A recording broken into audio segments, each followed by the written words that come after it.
Coloque-me como selo sobre seu coração, como selo sobre o seu braço, pois o amor é forte como a morte, e o ciúme exigente como a sepultura. O amor arde como fogo, como as labaredas mais intensas. As muitas águas não podem apagar o amor, nem os rios podem afogá-lo. Se algum homem tentasse usar todas as suas riquezas para comprar o amor, sua oferta seria por completo desprezada. Cântico dos Cânticos 8, 6 a 7. Mestre, qual é o grande mandamento da lei? Respondeu-lhe Jesus: amarás ao teu Deus de todo o teu coração, de toda a tua alma e de todo o teu entendimento. Este é o grande primeiro mandamento. E o segundo, semelhante a este, é amarás ao teu próximo como a ti mesmo. Mateus capítulo 22, versículo 35. A ninguém devais coisa alguma, senão o amor recíproco, pois quem ama ao próximo tem cumprido a lei. Com efeito, não adulterarás, não matarás, não furtarás, não cobiçarás. E se há algum outro mandamento, tudo nesta palavra se resume: amarás ao teu próximo como a ti mesmo. O amor não faz mal ao próximo, de modo que o amor é o cumprimento da lei. Romanos 13, versículos 8 a 10. Amados, amemo-nos uns aos outros, porque o amor é de Deus, e todo o que ama é nascido de Deus e conhece a Deus. 1 João 4, 7. E ainda que tivesse o dom da profecia e conhecesse todos os mistérios e toda a ciência, e ainda que tivesse toda a fé, de maneira tal que transportasse os montes, e não tivesse amor, nada seria. 1 Coríntios 13, 2. E ainda que distribuísse todos os meus bens para o sustento dos pobres, e ainda que entregasse o meu corpo para ser queimado, e não tivesse amor, nada disso me aproveitaria. 1 Coríntios 13, 3. Audiolivro O Fim da Vida Terrena. E agora, de Derek Prince, capítulo 13. O que vem após a morte. Quero desvendar um pouco do véu que separa este mundo do próximo, dando-lhe um vislumbre do que vem após a morte, antes da morte de Jesus. Temos de compreender que a morte e ressurreição de Jesus tiveram efeitos cósmicos. Elas produziram resultados que afetaram todo o universo. Em particular, elas produziram alterações profundas e permanentes no mundo invisível e no destino que aguarda as almas dos crentes justos depois de partirem desta vida.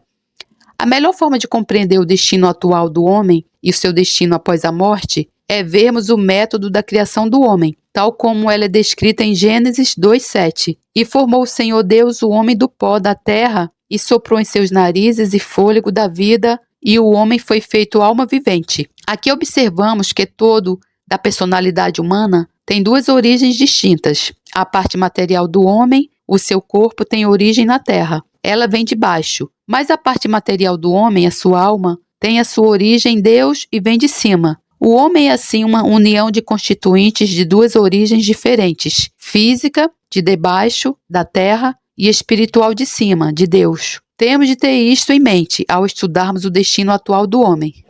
Na morte, estas duas partes constituintes do homem são novamente separadas. O corpo volta da terra de onde veio e lá ele deteriora-se. A alma passa ao mundo invisível. Existem duas palavras na Bíblia para este mundo invisível. Em hebraico é chamado Sheol e no grego do Novo Testamento é chamado Hades. Vamos examinar uma imagem do Antigo Testamento de almas no Seol. É uma predição do julgamento de Deus sobre o rei da Babilônia, que descreve como a alma de rei da Babilônia desce ao Sheol, como a sua alma é reconhecida lá e no sentido avaliada em relação a outros reis e pessoas que morreram previamente. O inferno desde o profundo se turbou por ti, para te sair ao encontro na tua vinda. Despertou por ti os mortos e todos os príncipes da terra e fez levantar do seu trono a todos os reis das nações.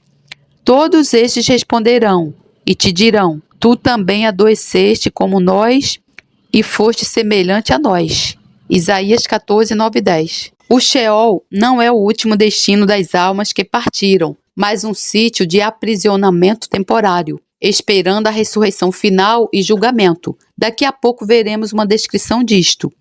Em Ezequiel 32, 18, 32, há uma imagem semelhante do julgamento de Deus sobre o faraó, rei do Egito, e muitos outros reis gentios, e os seus exércitos que haviam sido dizimados em batalha. Filho do homem, pranteia sobre a multidão do Egito e faz-lhe descer a ela e as filhas das nações magníficas, a terra mais baixa aos que descem a cova. A quem sobrepujas tu em beleza? Desce e deita-te com os incircuncisos. Ali está Açu, com todo o seu ajuntamento, em redor dele estão os seus sepulcros. Todos eles foram traspassados e caíram à espada. Ali está Elão, com toda a sua multidão, em redor do seu sepulcro. Todos eles foram traspassados e caíram à espada. Eles desceram incircuncisos às mais baixas partes da terra, causaram terror na terra dos viventes e levaram a sua vergonha com os que desceram a cova. Ali estão Meseque e Tubal, com toda a sua multidão. Ao redor deles estão os seus sepulcros. Todos eles são incircuncisos e traspassados à espada, porquanto causaram terror na terra dos viventes. Ali estão os príncipes do norte, todos eles e todos os sidônios, que desceram com os traspassados, envergonhados com o terror causado pelo seu poder, e jazem incircuncisos, com os que foram traspassados à espada, e levam a sua vergonha com os que desceram a cova. Faraó os verá e se consolará com toda a sua multidão. Sim, o próprio Faraó e todo o seu exército, traspassados à espada, diz o Senhor Jeová, porque também eu pus o meu espanto na terra dos viventes, pelo que fazerá no meio dos incircuncisos com os traspassados à espada, Faraó e toda a sua multidão, diz o Senhor Jeová. Ezequiel 32, 18, 19, 22, 24, 26, 30, 32. Existem algumas características comuns a estas duas passagens. 1. Não há nenhuma indicação de que aquelas almas defuntas tinham qualquer conhecimento dos eventos atuais na Terra. 2. No entanto, elas tinham uma recordação das suas condições prévias na Terra. 3. Não há uma definitiva persistência de personalidade. 4. Há reconhecimento de uma pessoa por outra pessoa. 5. Há comunicação entre pessoas. 6. Há consciência das condições presentes no CO. 7. Há correspondência entre o estado das almas defuntas enquanto estiveram na Terra e o seu estado no Sheol, no sentido em que os reis na Terra serão reconhecidos como reis no CO. No Novo Testamento, temos uma descrição dada por Jesus do que acontece às almas que partem desta vida. Esta é a história de um mendigo chamado Lázaro e de um homem rico. Ora, havia um homem rico, e vestia-se de púrpura e de linho finíssimo, e vivia todos os dias regalada e esplendidamente. Havia também um certo mendigo chamado Lázaro, que jazia cheio de chagas à porta daquele, e desejava alimentar-se com as migalhas que caíam da mesa do rico, e os próprios cães vinham lamber-lhe as chagas. E aconteceu que o mendigo morreu e foi levado pelos anjos para o seio de Abraão. E morreu também o rico e foi sepultado. E no Hades ergueu os olhos, estando em tormentos, e viu ao longe Abraão e Lázaro no seu seio. E clamando disse: Abraão, meu pai, tem misericórdia de mim e manda a Lázaro que molhe na água a ponta do seu dedo e me refresque a língua, porque estou atormentado nesta chama. Disse, porém, Abraão: Filho, lembra-te de que recebeste os teus bens em tua vida, e Lázaro somente males, e agora este é consolado, e tu atormentado. E além disso, está posto um grande abismo entre nós e vós, de sorte que os que quisessem passar daqui para vós não poderiam, nem tampouco os de lá passar para cá. Lucas 16, 19 e 26. Lembre-se que estas são as palavras do próprio Jesus, a mais fiável de todas as autoridades. E lembre-se também que em nenhum lado é dito que essa história é uma parábola. Ela é um registro de eventos verdadeiros que aconteceram antes da morte e ressurreição de Jesus. O relato de Jesus repete muitas características do Antigo Testamento. Primeiro, reparamos que o corpo regressa à terra, mas a alma passa para o mundo invisível, chamado Hades no Novo Testamento. Neste mundo invisível, existem todas as características que se seguem, todas elas trazidas do relato do Antigo Testamento. Primeiro, há a recordação das condições prévias na terra. Abraão disse ao homem rico: lembra-te de que recebeste os teus bens em tua vida. Isto é claramente uma recordação das condições prévias na terra. Segundo, há uma persistência da personalidade. Lázaro ainda era Lázaro. Abraão ainda era Abraão. O homem rico ainda era um homem rico, apesar de já não ser rico. Terceiro, há reconhecimento entre pessoas. O homem rico reconheceu tanto Abraão como Lázaro. Quarto, há consciência da presente condição. O homem rico estava bem consciente da agonia e tormento em que se encontrava.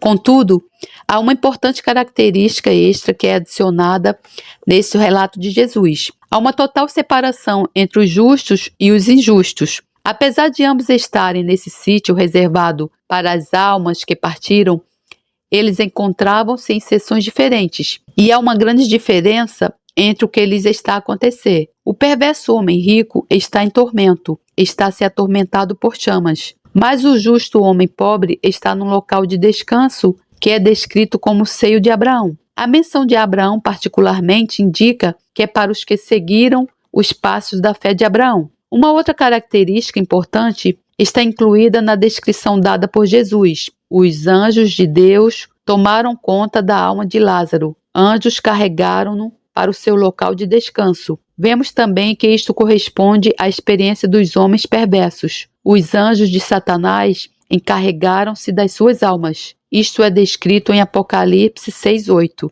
E olhei, e eis um cavalo amarelo, e o que estava sentado sobre ele tinha por nome Morte, e o inferno seguia, e foi-lhes dado poder para matar a quarta parte da terra com espada e com fome, e com peste, e com as feras da terra. Vemos que tanto a morte como o Hades são pessoas. Eles são, na verdade, anjos satânicos. É geralmente ensinado que a morte tem poder sobre os corpos dos homens e o Hades tem poder sobre as suas almas. A morte leva a que o homem morra. O Hades que ele segue encarrega-se das almas que morreram em pecado e as leva para o lugar de aprisionamento e tormento que lhes está destinado. Vemos nessas duas passagens, tanto do Antigo como do Novo Testamento, uma imagem consistente do destino das almas que partiram durante o período prévio à morte e ressurreição de Jesus. Depois da morte de Jesus, enquanto o homem de Jesus jazia no túmulo, a sua alma desceu ao Hades e, como resultado, aconteceram algumas mudanças importantes. O registro destes eventos encontra-se principalmente na primeira epístola de Pedro. Temos de analisar duas declarações distintas. Primeiro, 1 Pedro 3, 18, 20. Porque também Cristo padeceu uma vez pelos pecados, o justo pelos injustos, para levar-nos a Deus, mortificado na verdade na carne, mas vivificado pelo Espírito, no qual também pregou aos espíritos em prisão, os quais em outro tempo foram rebeldes, quando a longanimidade de Deus esperava nos dias de Noé, enquanto se preparava a arca, na qual poucas, isto é, 8, almas se salvaram pela água. Isto revela Cristo no Espírito, mas não no seu corpo, a descer ao Hades, e descreve como ele fez a proclamação aos espíritos das pessoas injustas que lá estavam cativos. Especificamente, essas pessoas foram as que desobedeceram a Deus e quebraram as suas leis nos dias de Noé. A segunda declaração distinta é encontrada em 1 Pedro 4,6. Porque por isto foi pregado o Evangelho também aos mortos, para que, na verdade, fossem julgados segundo os homens, na carne, mas vivessem segundo Deus, em espírito. Essa declaração não é igual à anterior. Há uma importante distinção, são usadas palavras diferentes no grego. Na primeira passagem diz que Jesus fez uma proclamação, mas na segunda afirma que o Evangelho foi pregado. O Evangelho, obviamente, é a boa nova que sempre se centra na morte e ressurreição de Jesus.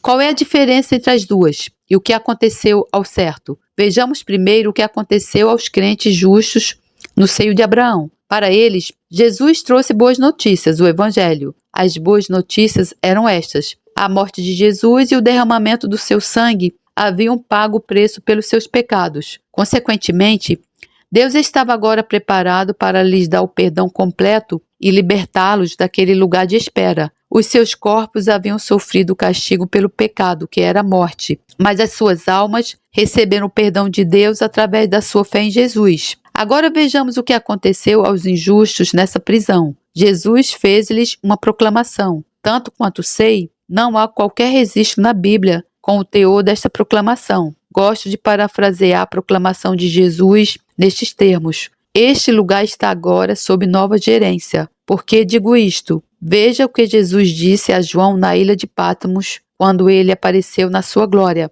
E eu, quando vi, caí a seus pés como morto. E ele pôs sobre mim a sua destra, dizendo-me: não temas, eu sou o primeiro e o último, e o que vive. Fui morto, mas eis aqui estou vivo para todo sempre. Amém. E eu tenho as chaves da morte e do inferno. Hades. Apocalipse 1, 17 e 18. Através da sua morte e do seu sacrifício intercessório, Jesus mereceu o direito de arrancar das mãos destes dois anjos satânicos, a morte e o Hades, as chaves daquele lugar de aprisionamento. Como consequência, a partir daí, Jesus deteve o direito de liberar aqueles que haviam sido perdoados. Foi o que ele fez quando ascendeu do Hades e posteriormente ao céu. Ele levou consigo as almas libertadas do seio de Abraão. Pelo que diz, subindo ao alto, levou cativo o cativeiro e deu dons aos homens.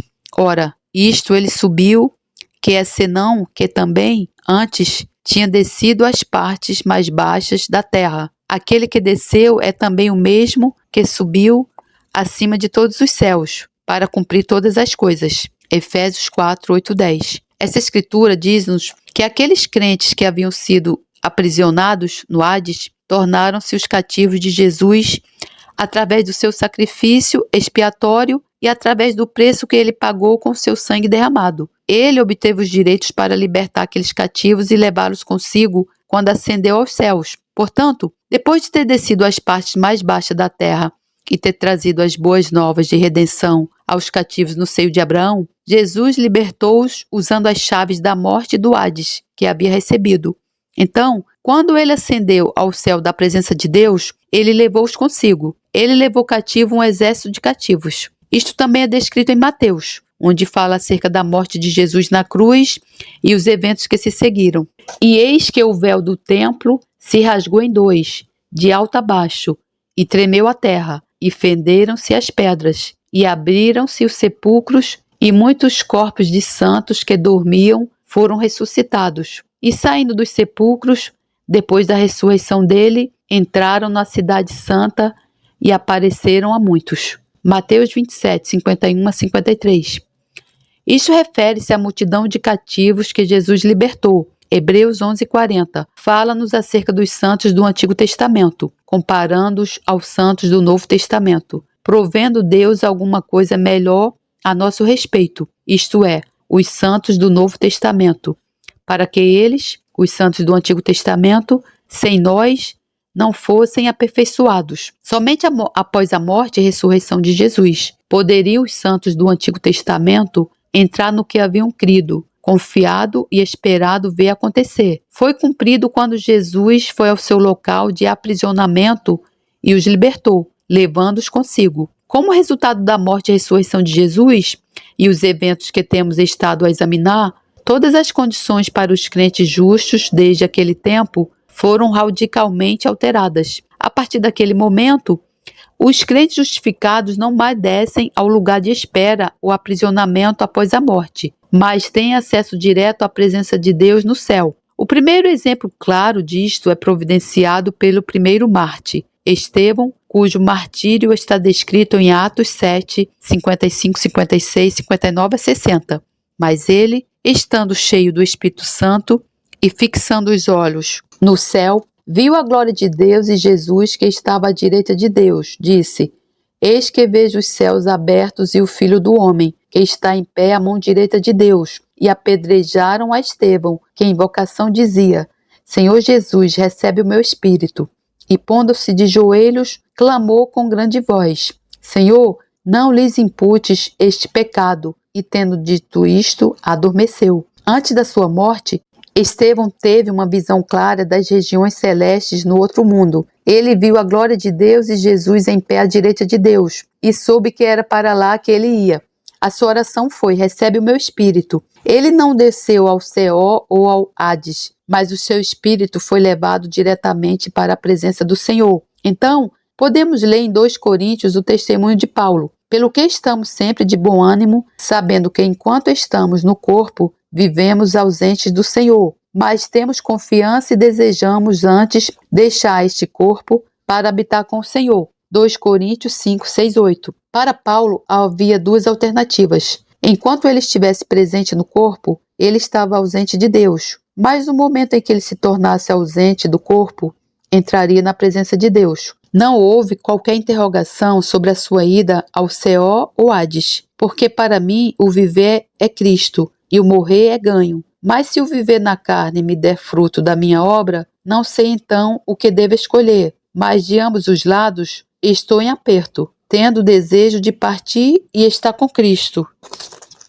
Porque isto é ainda muito melhor, mas julgo mais necessário, por amor de vós, ficar na carne. Filipenses 1, 22, 24. Novamente aqui nos apercebemos que Paulo viu 2 alternativas à sua frente. Uma era permanecer vivo na carne, o que iria beneficiar os cristãos, no meio dos quais ele trabalhava. A outra, que ele próprio preferia, era partir e estar com Cristo. A morte de Jesus Cristo na cruz e o derramamento do seu sangue, que comprou a nossa redenção, mudaram radicalmente o destino dos crentes justificados. Já não era uma questão de descerem ao Seol e esperarem no seio de Abraão pela libertação ou redenção. Os espíritos dos verdadeiros crentes, através da fé em Jesus, tendo sido feitos justos com a sua justiça e redimidos com o seu sangue, têm acesso imediato aos céus. No livro de Apocalipse ou Revelação está indicado que existe um paraíso, um jardim de descanso nas regiões celestes, ao qual estas almas justificadas têm acesso.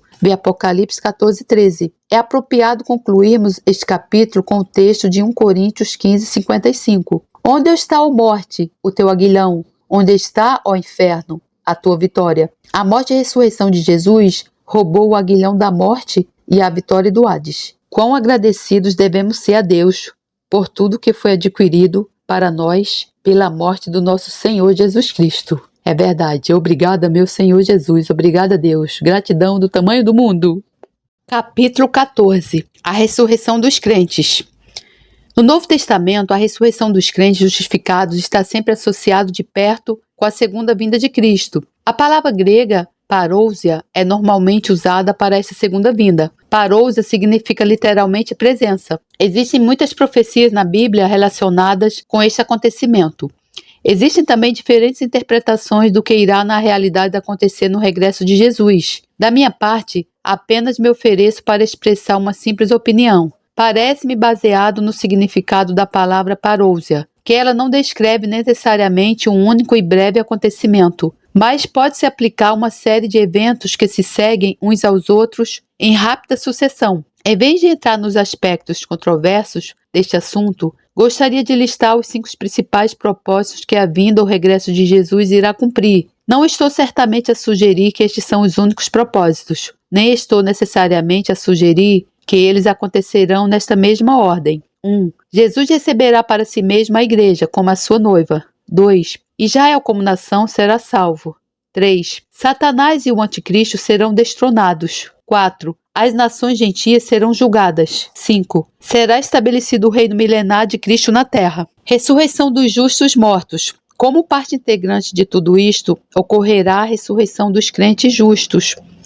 Isto é descrito por Paulo e ele indica que está a falar por revelação. Não quero, porém, irmãos, que sejais ignorantes acerca dos que já dormem, para que não vos entristeçais, como os demais, que não têm esperança. Porque se cremos que Jesus morreu e ressuscitou, assim também aos que em Jesus dormem, Deus os tornará a trazer com ele. Dizemo-nos, pois, isto pela palavra do Senhor, que nós, os que ficarmos vivos para a vinda do Senhor, não precederemos os que dormem, porque o mesmo Senhor descerá do céu com alarido, e com voz de arcanjo, e com a trombeta de Deus, e os que morreram em Cristo ressuscitarão primeiro. Depois nós, os que ficarmos vivos, seremos arrebatados juntamente com eles nas nuvens, a encontrar o Senhor nos ares, e assim estaremos sempre com o Senhor. Portanto, consolai-vos uns aos outros com estas palavras. 1 Tessalonicenses 4, 13 e 18. Temos de nos lembrar que estas são as palavras de conforto e devemos recebê-las dessa forma. Não são palavras de confusão. Vejamos novamente a seção A Ressurreição dos Mortos, de The Spirit Filled Believers Handbook, no qual eu dei o seguinte esboço do acontecimento que Paulo descreve em 1 Tessalonicenses 4. O principal propósito do ensino de Paulo aqui é confortar os crentes cristãos em relação a outros cristãos, parentes ou outras pessoas amadas que morreram. Estes cristãos que faleceram são descritos como pessoas que adormeceram, ou mais precisamente os que adormeceram em Jesus. Isto significa aqueles que morreram na fé do Evangelho. A mensagem de conforto de Paulo é baseada na garantia que estes e todos os outros verdadeiros crentes serão ressuscitados. A imagem real que Paulo dá a esta fase da ressurreição é a seguinte.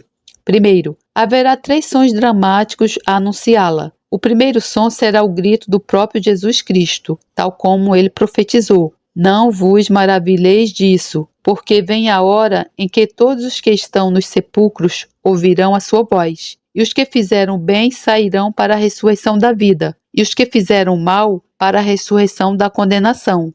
João 5, 28 e 29. Somente a voz de Cristo tem poder para chamar os mortos para fora dos seus sepulcros. No entanto, neste preciso momento, ele só chamará os mortos justificados, somente os que morreram na fé. O chamamento dos mortos injustos será reservado para uma fase posterior da ressurreição. Os outros 2 sons que serão ouvidos neste ponto serão a voz do arcanjo e a trombeta de Deus. O arcanjo aqui referido será provavelmente Gabriel, uma vez que parece ser o seu ministério especial, a proclamação à terra de intervenções iminentes de Deus nos assuntos dos homens. Por toda a Bíblia, um dos principais usos para a trombeta é juntar as pessoas de Deus em algum tempo de crise. O som da trombeta, nesta altura, será o sinal para o povo do Senhor se juntar a ele, enquanto ele desce do céu ao seu encontro. Sobre a terra ocorrerão 2 grandes eventos em rápida sucessão. Primeiro, todos os verdadeiros crentes que morreram na fé serão ressuscitados. Segundo, todos os verdadeiros crentes vivos na terra naquele momento sofrerão uma instantânea e sobrenatural mudança nos seus corpos. Então, ambos os grupos de crentes, os que foram ressuscitados e os que sofreram mudança nos seus corpos sem terem morrido, serão prontamente elevados aos ares pelo poder sobrenatural de Deus. Ali eles serão recebidos pelas nuvens e lá serão reunidos com seu Senhor e uns com os outros. Depois disso, o Senhor e seus crentes redimidos ficarão para sempre unidos numa harmonia e irmandade inquebráveis. Páginas 443 e 444. Este mesmo acontecimento é descrito novamente por Paulo em 1 Coríntios. Eis que vos digo um mistério. Na verdade, nem todos dormiremos, mas todos seremos transformados no momento, no abrir e fechar de olhos, ao soar da última trombeta. Pois a trombeta soará, e os mortos ressurgirão incorruptíveis, e nós seremos transformados. 1 Coríntios 15, 51 e 52. A palavra dormir só é usada na Bíblia para os que morrem na fé, porque ela fala de acordar. Quão dramático vai ser este evento? Adoro esta frase, no abrir e fechar de olhos. Significa que num determinado momento, você e eu, como crentes, estaremos a contemplar um ao outro, vendo um ao outro como sempre nos vimos. Então haverá um flash de luz brilhante que nos fará pestanejar por breves instantes. E quando abrimos os olhos outra vez, ver-nos-emos completamente diferentes. Somente naquela fração de segundo os nossos corpos físicos terão sido totalmente transformados pelo poder sobrenatural de Deus e nós teremos corpos completamente diferentes. Esta é a esperança gloriosa que se apresenta adiante de cada verdadeiro crente. Jesus vem como um ladrão. Em vários sítios, Jesus compara a sua vinda à de um ladrão. Em Apocalipse 16:15, ele disse: Eis que venho como ladrão. Em Mateus 24, 42 e 43, Jesus disse: Vigiai, pois, porque não sabeis a que hora há de vir o vosso Senhor. Mas considerai isto: se o pai de família soubesse que à vigília da noite havia de vir o ladrão, vigiaria e não deixaria que fosse arrombada a sua casa. Aqui novamente, Jesus disse que há alguma correspondência entre a sua vinda e a de um ladrão. Isto é concordante com a frase que foi usada por Paulo em 1 Tessalonicenses 4,17, onde ele diz: nós seremos arrebatados. O verbo grego usado aqui é arpazo. É usado também em várias outras instâncias no Novo Testamento. Em Atos 8,39 lemos: o Espírito do Senhor arrebatou a Filipe. Filipe subitamente desapareceu da vista do eunuco a quem tinha acabado de batizar, e este seguiu seu caminho. Mas Filipe já não podia ser visto. A tradução declara que ele foi arrebatado. Em João 10,12, falando sobre o lobo que vem sobre as ovelhas, lemos: e o lobo as arrebata, e é usada a palavra arpazo. Mateus 13,19 usa a mesma palavra acerca de pássaros que apanham as sementes semeadas à beira do caminho. Vem o maligno e arrebata o que foi semeado. Quando Judas 23, Epístola Universal do Apóstolo São Judas, fala sobre salvar pessoas do fogo, é usada a mesma palavra das outras passagens. Penso que ao colocarmos os textos juntos, dá-nos uma imagem vívida do que vai acontecer quando Jesus vier. O verbo arpazo, arrebatar, sugere um ato único, rápido e intencional. Vai tudo acontecer muito depressa, tal como o ladrão agarra em algo e foge, sem parar por um momento para olhar para trás. Assim também Jesus virá e levará o seu povo para si mesmo.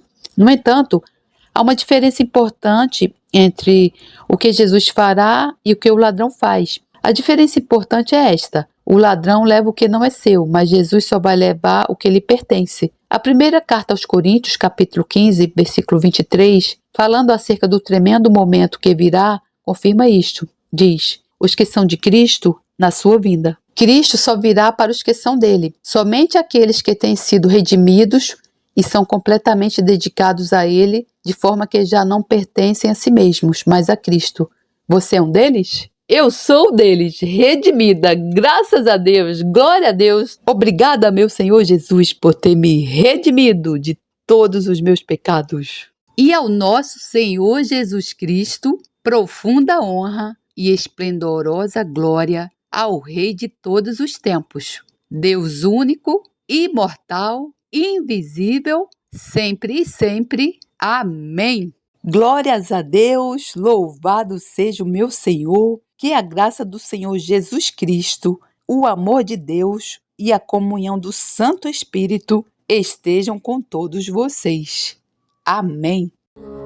Recende-me quando clamo a Deus que me faz justiça, dá-me alívio da minha angústia, tem misericórdia de mim e ouve a minha oração. Até quando vocês, poderosos, ultrajarão a minha honra? Até quando estarão amando ilusões e buscando mentiras? Saibam que o Senhor escolheu o piedoso, o Senhor ouvirá quando eu invocar. Quando vocês ficarem irados, não pequem. Ao deitar-se, reflitam nisso e aquietem-se. Ofereçam sacrifícios como Deus exige e confiem no Senhor. Muitos perguntam: quem nos fará desfrutar o bem? Faze, ó Senhor, resplandecer sobre nós a luz do teu rosto. Encheste o meu coração de alegria, alegria maior do que a daqueles que têm fartura de trigo e de vinho. Em paz me deito e logo adormeço, pois só tu, Senhor, me fazes viver em segurança.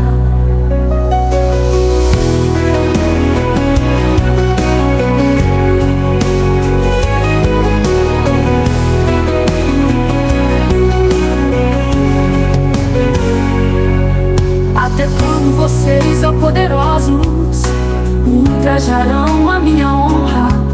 Até quando estarão amando ilusões e buscando mentiras? Saibam que o Senhor escolheu o piedoso, o Senhor ouvirá quando eu invocar. Quando vocês ficarem irados, não pequem. Ao vocês ficarem irados, não pequem. Ao deitar-se, reflitam nisso e aquietem-se. Ofereçam sacrifícios como Deus exige e confiem no Senhor. Muitos perguntam: quem nos fará desfrutar o bem? Faze ao Senhor resplandecer sobre nós a luz do teu rosto. Encheste o meu coração de alegria, alegria maior do que a daqueles que têm fartura de trigo e de vinho. Em paz me deito e logo adormeço, pois só tu, Senhor, me fazes viver em segurança. A luz do teu rosto encheste o meu coração de alegria, alegria maior do que a daqueles que têm fartura de trigo e de vinho. Em paz me deito e logo adormeço, pois só tu, Senhor, me fazes viver em segurança.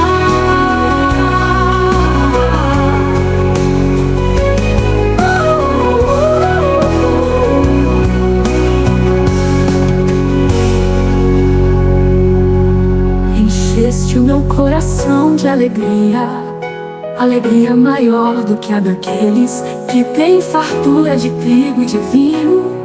Em paz me deito e logo adormeço, pois só tu, Senhor, me fazes viver em segurança. A luz do teu rosto em segurança.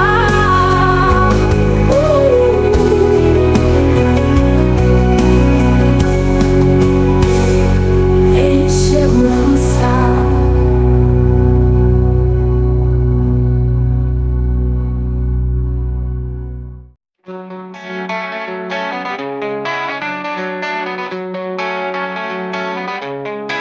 Como é feliz aquele que não segue o conselho dos ímpios,